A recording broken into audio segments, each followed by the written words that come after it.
जी सोंगी अपनी शादी से ठीक पहले अपने मंगेतर के घर जाती है। उसे यकीन नहीं होता जब वह उसे किसी और महिला के साथ देखती है। उसकी दुनिया एक पल में बिखर जाती है। वह घर लौटती है, अपने वेडिंग गाउन को देखती है और आंसू बहाते हुए उसे उतार फेंकती है। शादी टूट चुकी है, लेकिन उसकी असली मुश्किलें अब शुरू होती हैं। अगले ही दिन वह वकील चा ह्यून वू से मिलने जाती है। वकील उसे बताता है कि उसने शादी के लिए जो अपार्टमेंट लोन लिया था वह अब उसके सिर पर एक भारी बोझ बन चुका है। उसे यह कर्ज खुद चुकाना होगा क्योंकि शादी के कागजात पहले ही जमा हो चुके थे। सोंगी को यह सुनकर गहरा झटका लगता है, लेकिन उसके पास कोई दूसरा रास्ता नहीं होता। अब उसे कई पार्ट टाइम नौकरियां करनी पड़ती हैं। दिन में वह एक कैफे में काम करती है, शाम को एक पिज्जा डिलीवरी गर्ल बन जाती है और रात में सुपरमार्केट में शेल्फ भरने का काम करती है। वह थककर चूर हो जाती है, लेकिन उसे पैसे कमाने ही हैं। एक दिन जब वह पिज्जा डिलीवरी करने जाती है तो उसकी मुलाकात बचपन की दोस्त चोई हाना से होती है, लेकिन हेलमेट की वजह से हाना उसे पहचान नहीं पाती और सोंगी जल्दबाजी में वहाँ से चली जाती है। एक दिन उसकी बहन जी यूं क्यू अचानक अमेरिका से अपने बेटे जे के साथ लौटती है। यूं क्यू एक सिंगल मदर है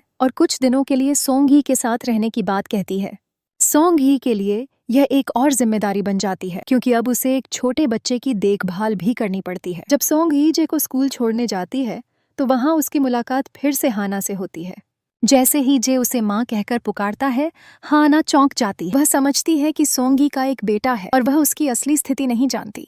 सोंगी इस गलतफहमी को दूर करने की कोशिश नहीं करती और चुपचाप वहां से चली जाती है। स्कूल में इस गलतफहमी के कारण अन्य माताएं भी सोंगी को एक सिंगल मदर समझने लगती हैं। वे उसके साथ सहानुभूति जताती हैं, जिससे सोंगी असहज महसूस करने लगती। उसे समझ नहीं आता कि इस स्थिति से कैसे बाहर निकले। घर लौटने के बाद वह देखती है कि उसका टॉयलेट खराब हो गया है।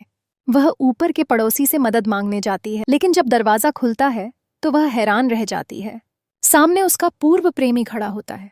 यह टकराव उसे अतीत की कड़वी यादों में ले जाता है, लेकिन वह खुद को संभालती है और जल्दी से वहां से चली जाती है। रात में सोंगी अपने जीवन के बारे में सोचती है। वह सोचती है कि कैसे उसकी जिंदगी पूरी तरह बदल गई। उसे यकीन नहीं होता कि एक समय वह शादी की तैयारियों में और अब वह अकेली खड़ी है।